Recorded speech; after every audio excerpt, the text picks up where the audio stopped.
Você já percebeu que nos últimos anos, a maneira com que você faz algumas coisas tem mudado muito? E o número de reclamações de quem fazia coisas do jeito anterior e está tendo que se reinventar está aumentando a cada dia? Pois esse vídeo é justamente sobre isso. Nós vamos falar sobre inovação e como ela incomoda o mercado.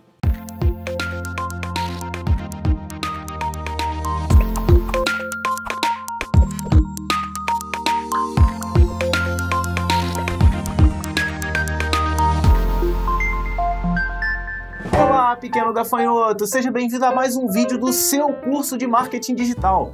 O meu nome é Gustavo Guanabara, eu sou seu professor e agora a gente chegou em mais um vídeo sobre um case, onde a gente analisa o comportamento ou alguma estratégia ou alguma ação de uma determinada empresa para que isso sirva de inspiração para você, para o seu negócio, para o seu serviço, para aquela coisa que você está idealizando. O primeiro vídeo dessa série, a gente falou sobre um insucesso. E agora eu vou falar sobre um grande sucesso no ramo de tecnologia, que é uma empresa que, com certeza, se você ainda não fez negócio com ela, você vai fazer em pouco tempo, ou até mesmo já fez sem perceber. Mas antes de começar a explicar a história, a evolução e as estratégias dessa empresa, eu queria te fazer uma pergunta. Eu não sei se você viveu nessa época, mas você lembra do mundo sem internet? Você lembra qual era a estratégia das empresas, por exemplo, para te vender um livro? Basicamente, eles tinham que te incentivar a ir a uma livraria, passar horas escolhendo um título, lendo trechos de livros, e aí tomar sua decisão e levar aquele exemplar para ler em casa.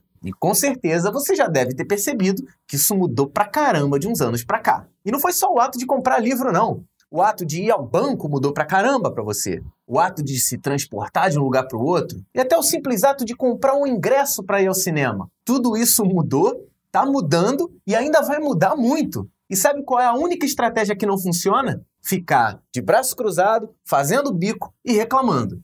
Eu vou te mostrar como uma empresa vendia livro antigamente.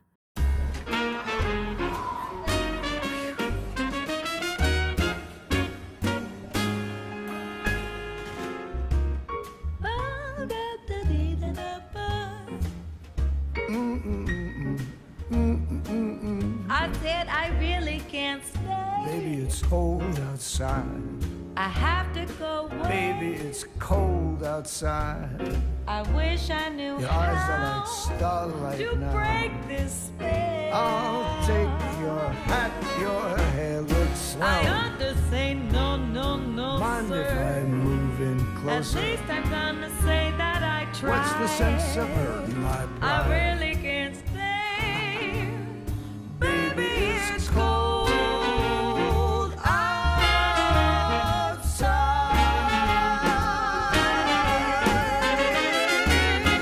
You never know who you'll meet at Barnes & Noble.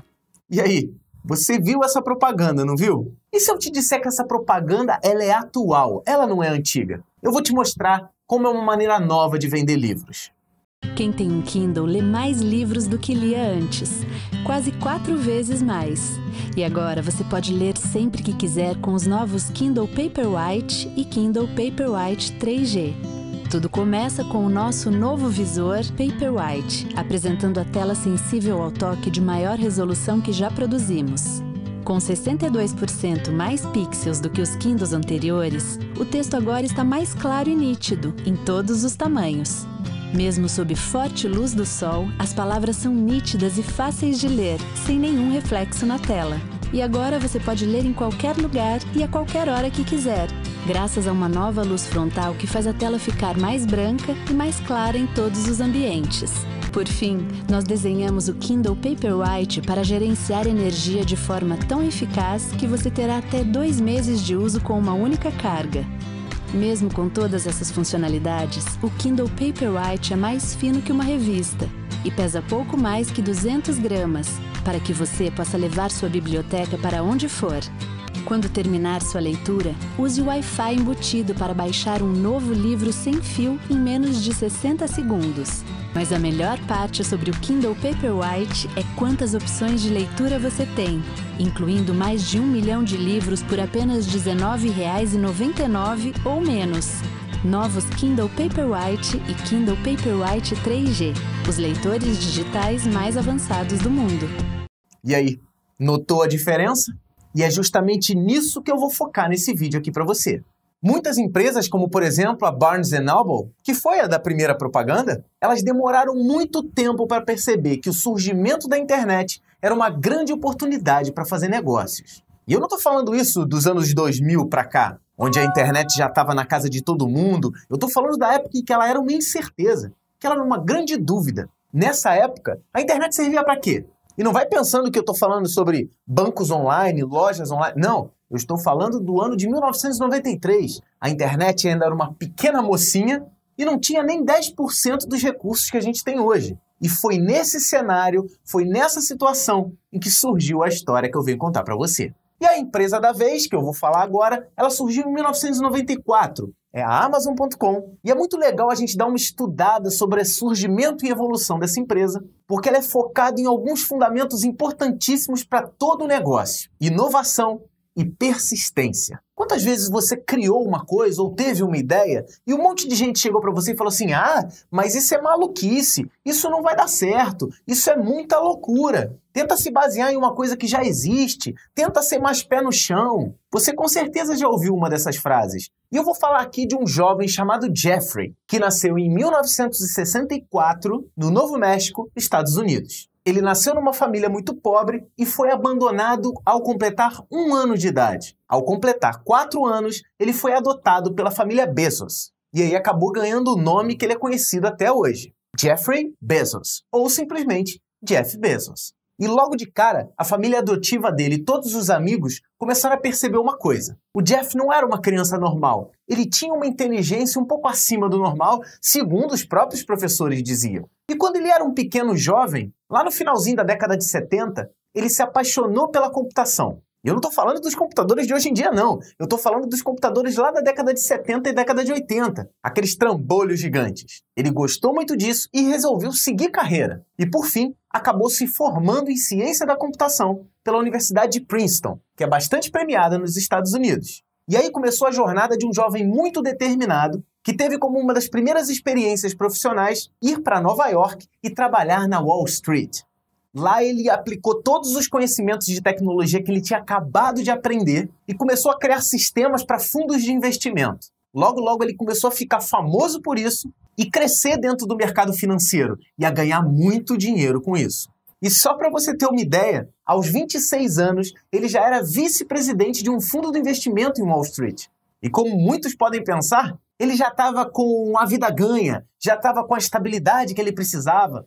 Só que quem trabalha com o mercado de ações sabe que é uma montanha-russa. Um dia você está bem, um dia você está mal, e que você não pode se estabilizar. Você não pode se acomodar. E foi isso que o Jeff fez. Não se acomodou. Ele pegou parte do dinheiro que ele conseguiu acumular, né, com todos os fundos de investimento que ele tinha, toda a graninha que ele conseguiu juntar durante anos. Eu não falo graninha porque era pouquinho não, ele tinha bastante dinheiro. Ainda juntou 20 amigos e investidores e pensou no seguinte: eu preciso criar uma coisa nova para o futuro. E como eu disse anteriormente, isso aconteceu no longínquo ano de 1994, que foi quando Jeff Bezos resolveu arregaçar as mangas e sair do mercado de Wall Street. Com certeza, um monte de gente chegou para ele e falou assim: cara, você tá maluco, você não vai fazer isso, você não vai largar tudo aquilo que você construiu para fazer uma empresa. E o Jeff Bezos, ele empreendeu em um meio que estava surgindo, o cara estava muito no início, e ele acreditou que seria possível. Ele resolveu criar um negócio para vender coisas pela internet.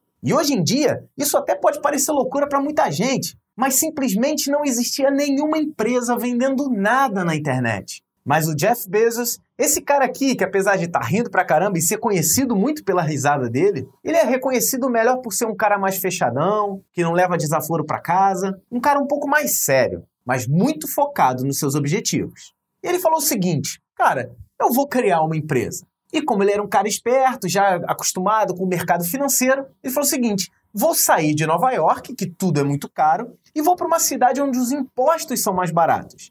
A cidade escolhida dessa vez foi Seattle, ou como a gente está mais acostumado a falar aqui, Seattle.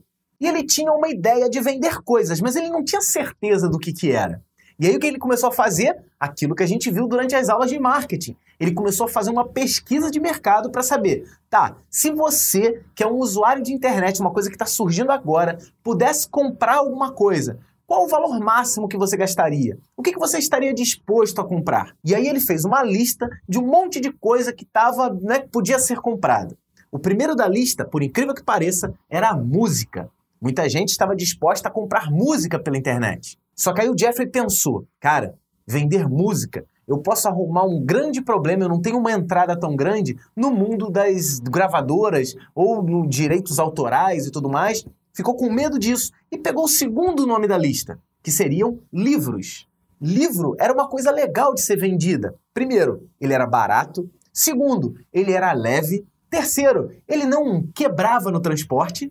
E o mais importante de tudo, ele estava na lista, ele era o segundo item da lista. E aí veio mais um desafio, colocar um nome nessa empresa. O nome escolhido?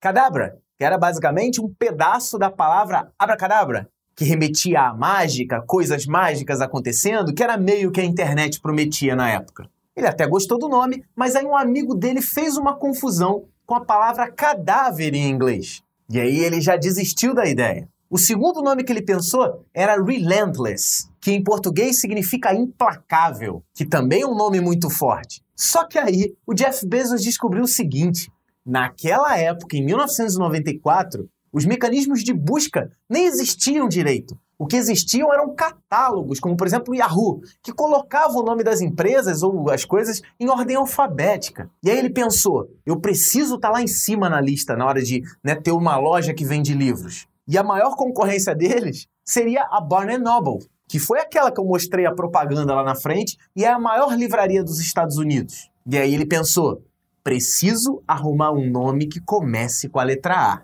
Ele pegou um dicionário, começou a folhear e na lista de nomes que ele encontrou com a letra A, o que fazia mais sentido era o nome Amazon. E só como curiosidade, o domínio Relentless é do Jeff Bezos, é da Amazon até hoje. Se você digitar relentless.com, você vai ser desviado diretamente para o site da Amazon. Fica a dica aí, tenta fazer em casa. E a Amazon surgiu com essa carinha aqui, ó. A primeira coisa era um A, né? Era uma representação do A, e tinha um rio. Você sabe por quê? Porque quando ele achou lá no dicionário a palavra Amazon, que caberia legal na lista lá de empresas que vendem livro, ele estaria acima do Barnes & Noble, e ele tinha que arrumar um segundo motivo para utilizar o nome Amazon. E Amazon é justamente o nome de um dos maiores rios do mundo, que é o nosso Rio Amazonas aqui no Brasil. E a piada da vez era o seguinte, a ideia dele era a seguinte, a nossa empresa vai ter um volume de livros tão grande quanto o volume de águas do Rio Amazonas, já que o objetivo dele era ser a maior livraria do mundo. Então, surgiu a Amazon.com, né? Todas as empresas na época, né, que eram empresas focadas na internet, né, tinham o .com diretamente no nome, também para dar aquela ideia de modernidade, de internet, aquelas coisas assim. A Amazon surgiu em Seattle, numa casa que o próprio Jeff Bezos tinha comprado e que tinha 4 funcionários num monte de mesa construída por eles mesmos. Eles pegavam portas, cercas e tudo mais, faziam os móveis e os 4 funcionários trabalhavam lá junto com o primeiro estoque da Amazon. E nem tudo deu certo, não. O próprio Jeff Bezos conta num livro que fala sobre a história da Amazon de um bug que tinha no sistema. Cara, olha só isso. Eles vendiam um livro e aí você botava lá, quando eu quero comprar o livro tal, qual a quantidade? 1 livro, 2 livros, 10 livros? Se o cliente que estivesse na internet colocasse, eu quero comprar menos 2 livros, botava a quantidade negativa, o sistema entendia que a Amazon estava devolvendo o dinheiro do livro para o cara. Então, se você entrasse na loja, botasse um livro no carrinho e na hora de botar a quantidade lá, botasse, sei lá, menos 5, a Amazon depositava o valor desses 5 livros no seu cartão de crédito, como crédito. É claro que esse erro não existe mais no sistema da Amazon, não adianta ficar tentando fazer, mas foi um bug que foi corrigido logo no início da história da empresa. E em pouco tempo, a Amazon.com, lá numa garagem, dentro de uma casinha pequena, com um estoque lá interno da casa, vendeu para todos os 50 estados dos Estados Unidos e para mais 45 países, já que livro era uma coisa muito fácil de mandar até para o exterior sem pagar imposto. Olha que sacada legal que o Jeff Bezos teve. Mas o objetivo dele sempre foi muito mais, sempre foi vender mais do que livro. Quando ele tinha o objetivo de ter uma livraria, ele queria ser a maior livraria. Quando ele quis que a empresa dele vendesse outras coisas, ele quis ser a loja de tudo, né? Ele tenta que a loja dele venda de tudo. Esse sempre foi um dos focos da empresa. E o segundo foco, atender bem ao cliente, custe o que custar. Nós vamos devolver dinheiro se for preciso, nós vamos prestar consultoria se for preciso. Se por acaso a gente não vender um produto, mas for uma necessidade do cliente, a gente vai se virar. Se o cliente precisar que a gente aprenda alguma coisa, a gente vai aprender para poder atender a ele. Esse sempre foi o foco da Amazon desde o início. O foco total no seu consumidor. E mais uma vez, um monte de gente deve falar a mesma coisa. Isso é loucura. E eu concordo. Às vezes parece loucura, mas esses caras, eles estão bilionários hoje em dia. E a Amazon não ficou muito tempo com essa logo, não. Essa logo aqui, ela ficou de 1994, 95 até 97, quando eles resolveram mudar a identidade e dar uma diminuída aqui na logo. Aí eles caíram para essa daqui, inclusive com um slogan que deu muito o que falar. Eles colocaram lá, ela é a Earth's Biggest Bookstore, ela é a maior loja de livros do mundo. E isso feriu o sentimento, feriu lá no fundo do coração uma empresa chamada Barnes & Noble, que a gente já falou lá no início, que era a empresa, a maior livraria do mundo. Eles estavam na Quinta Avenida dos Estados Unidos, era a sede deles. Eles têm nobreza no nome, eles têm instalações, né, nababescas, se é que essa palavra ainda é utilizada. Eles são uma clássica bookstore. E não é uma Amazon, que é um fundo de quintal lá dentro de Seattle, que vai, né, dizer o que a gente vai fazer. Inclusive, a Barnes & Noble processou a Amazon por conta dessa frase na logo e eles mudaram rapidamente. Em um ano, eles passaram a ser a Amazon desse jeito aqui. E durante essa identidade gráfica, que ficou aproximadamente até 97, foi que a Amazon abriu seu capital. E aí você pensa, abriu capital para a Bolsa de Valores? É porque ela já era uma empresa milionária. Não, meu querido. No ano de 1997, a Amazon registrou um prejuízo de 3 milhões de dólares de prejuízo. Mas eles eram uma empresa.com, eles eram a novidade, eles eram uma empresa com a cara da internet. E aí o mercado acabou acreditando nisso e eles conseguiram arrecadar em venda de ações 54 milhões de dólares. E o legal da Amazon é que sempre foi a seguinte ideia: nós não vamos dar lucro até que a Amazon seja a maior empresa do mundo. Tudo aquilo que a gente receber, a gente vai transformar em benefícios para a empresa. A gente vai fazer a empresa crescer, porque tudo precisa crescer muito rápido. Essa sempre também foi a ideia do Jeff Bezos. Depois de 1998, aconteceu uma outra remodelagem na logo e ela ficou muito próxima do que a gente tem hoje. E em 98, essa nova reformulação marcou uma novidade para a Amazon. Elas começaram a vender outras coisas a não ser somente livros. E nesse momento, o site deles começou a inovar. Coisas que você tem hoje em sites de compra e venda normalmente. Olha só, por exemplo, sabe aquela coisa de quem comprou isso também comprou isso? Que é o marketing de comportamento. A Amazon que instituiu isso dentro do site dela. A compra em um clique só. Você colocava o cartão de crédito e aí você comprava só com um clique. Isso também foi a Amazon. Outra coisa que é natural hoje em dia também, os próprios clientes que compraram o produto colocar textos avaliando o produto, dizendo prós e contras. Isso também foi uma invenção, um lançamento da Amazon que hoje em dia todo mundo usa. Mas foram eles, os loucos que resolveram inovar lá em 1994, que acabaram iniciando isso. E com isso, em 1999, pela primeira vez, a Amazon teve um faturamento de 1,61 bilhão de dólares. E aí você falou, pronto, agora a Amazon deu lucro. Não. No ano de 1999, a empresa registrou um prejuízo de 390 milhões de dólares. Mas tudo naquele princípio. Não é um prejuízo de, a empresa está indo mal. Não. Tudo que a gente está recebendo, a gente está reinvestindo na empresa. Na verdade, eles estavam reinvestindo até mais. Mas essa sempre foi a ideia da empresa. E por fim, mais uma remodelagem, que essa logo que está aqui, ela ficou até o ano 2000. No ano 2000, eles mudaram para essa daqui, que com certeza é a que você tem mais contato hoje em dia. E foi no ano 2000 que ela deslanchou. Cara, foi o ano em que, a partir do ano 2000, foi quando a Amazon começou a crescer loucamente e ter uma variedade de negócios. Ela lançou um monte de coisa. Mas antes de falar dos lançamentos, eu gosto de falar dessa logo aqui, que eu gosto muito dela. Basicamente, olha isso, olha que legal, vê se você consegue entender, consegue visualizar ali. A Amazon seria, a partir desse momento, a loja de tudo. Ela venderia de um tudo. Tudo aquilo que pudesse ser vendido e mandado pelo correio e chegar no lugar, eles venderiam. Então, eles venderiam coisas de A até Z. Dá uma olhadinha aqui do lado. Tem uma seta ligando a letra A e a letra Z da palavra Amazon.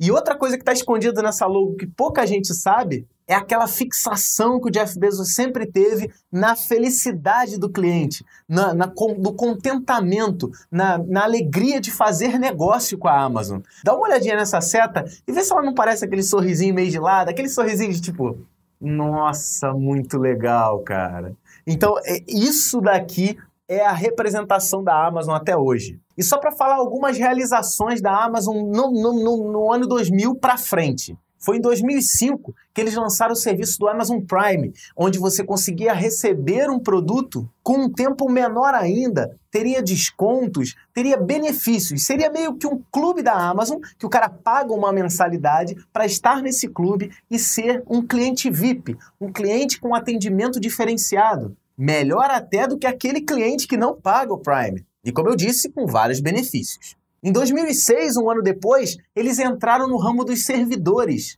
e anunciaram o Amazon Web Services, o AWS, que seria um serviço de hospedagem, já que eles desenvolveram, né, o conhecimento para colocar servidores web, né, fazer as coisas funcionarem. Eles têm a maior loja online do mundo.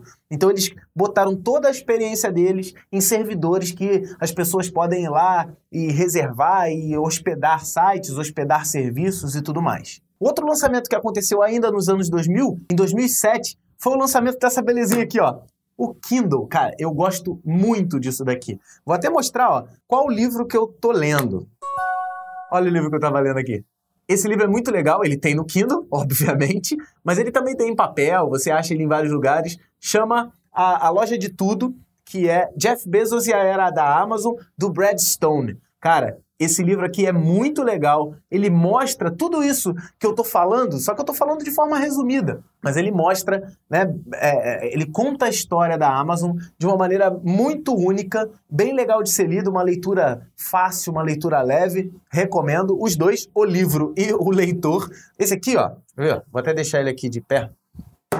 O Kindle, ele mudou mais uma vez, porque assim, você já parou para pensar que um aparelhinho desse diminuiria a venda de livros? E que venda de livros é o principal negócio da Amazon? E que a própria Amazon estava meio que quebrando a própria Amazon com o lançamento disso daqui? Então é aquilo que eu falei, quando você tiver um negócio que pode mudar as coisas, você mesmo, o ideal é que se tem um concorrente que você consegue controlar, é você mesmo. Então se você tem um negócio e existe a possibilidade de inovar nesse negócio, inove você mesmo. Leve à falência a sua empresa anterior, mude os negócios da sua empresa, porque senão alguém vai fazer. E é isso que está acontecendo dentro do mercado ultimamente. E é esse o tipo de inspiração que eu quero trazer para você nesses vídeos de case. E foi nesse ano 2000, em 2008, que a Amazon bateu uma meta muito importante. O seu site chegou a ter mais de 600 milhões de pessoas visitando, né, andando pelo site. E isso é mais que o dobro da visitação de uma loja da Walmart, que é uma das maiores lojas varejistas dos Estados Unidos. Então foi nos anos 2000 que o Jeff Bezos conseguiu conquistar os seus maiores sonhos megalomaníacos que ele tinha. Ele conseguiu se transformar numa das maiores, se não a maior, loja varejista dos Estados Unidos. E isso sem ter nenhuma loja física, né? É claro que agora ela tem, mas ela não tinha nenhuma loja física até o momento. Tudo era realizado através da internet. E por falar nisso, a Amazon tinha, assim, galpões. Tinha, não tem, galpões gigantes. Você não faz ideia. Se é uma loja que vende tudo, imagina o estoque dessa loja. E é exatamente isso que está aparecendo na sua tela. Isso aqui é a cara de um estoque da Amazon. E você vai falar, nossa, mas como é que um funcionário, depois que uma venda é feita na internet, como é que ele chega até os armários? Como é que ele consegue achar a prateleira certa? Aí é que tá, meu querido. Não é o funcionário que acha a prateleira, é a prateleira que acha o funcionário. Acredite se quiser.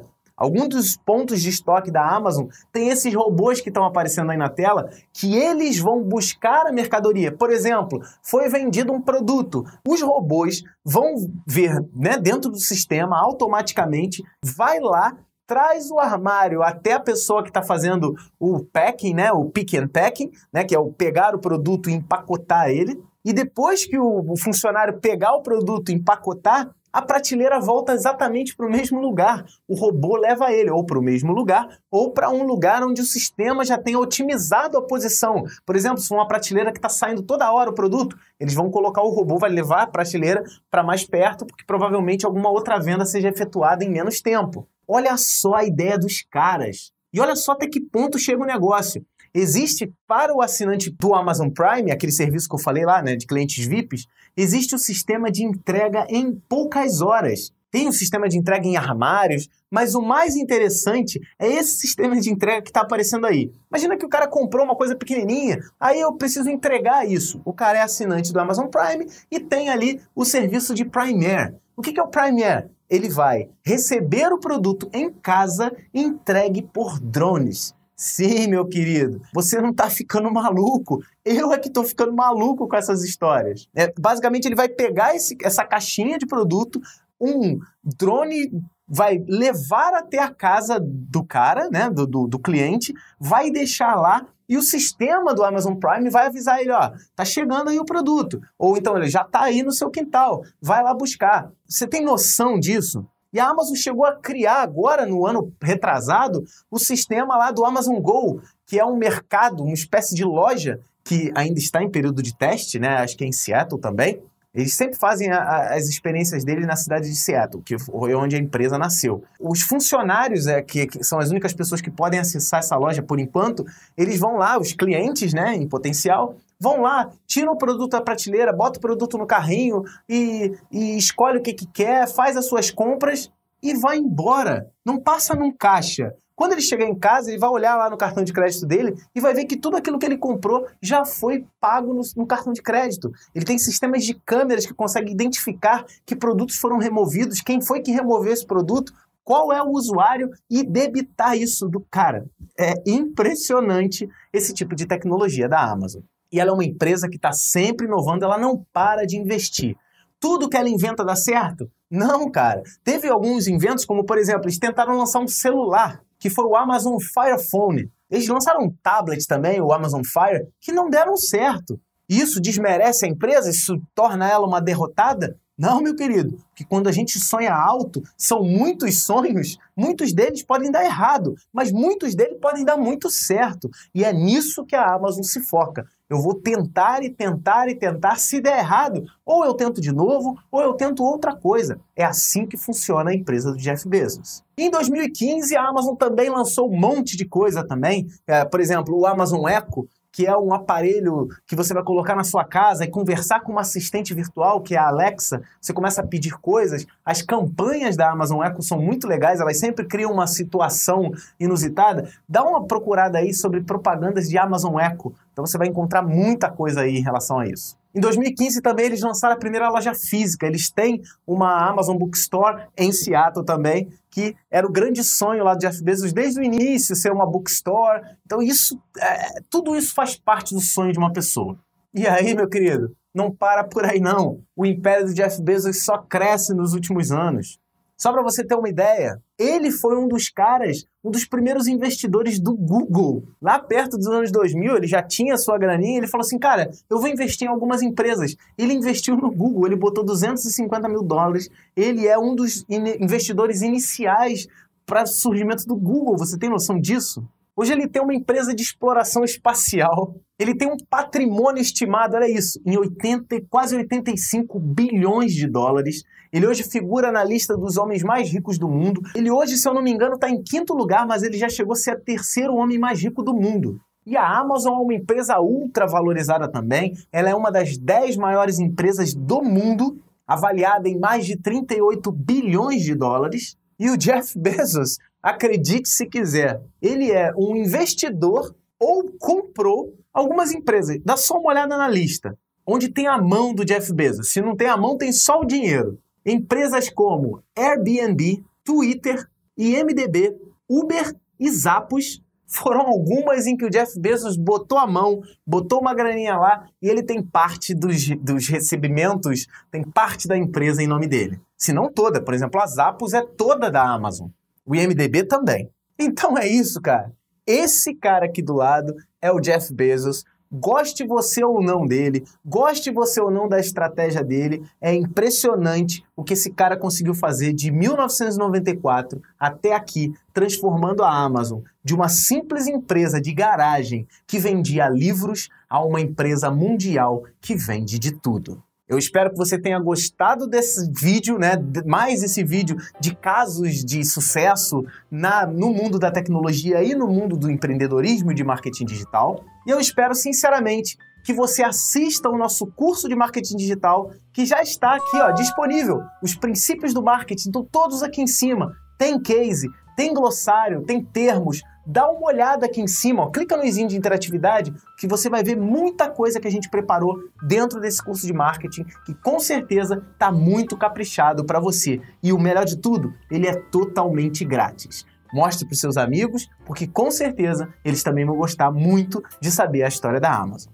Então é isso, pequeno gafanhoto. Eu fico por aqui e a gente volta logo logo com mais uma aula de marketing digital, ou uma série de termos de glossários, ou mais um estudo de case de empresa de sucesso. Enfim, a gente vai trazer coisas interessantes para vocês. Então é isso, eu fico por aqui. Um forte abraço, estude sempre, dá uma olhada nas playlists, dá uma olhada no nosso canal, a gente tem muito mais para oferecer para você.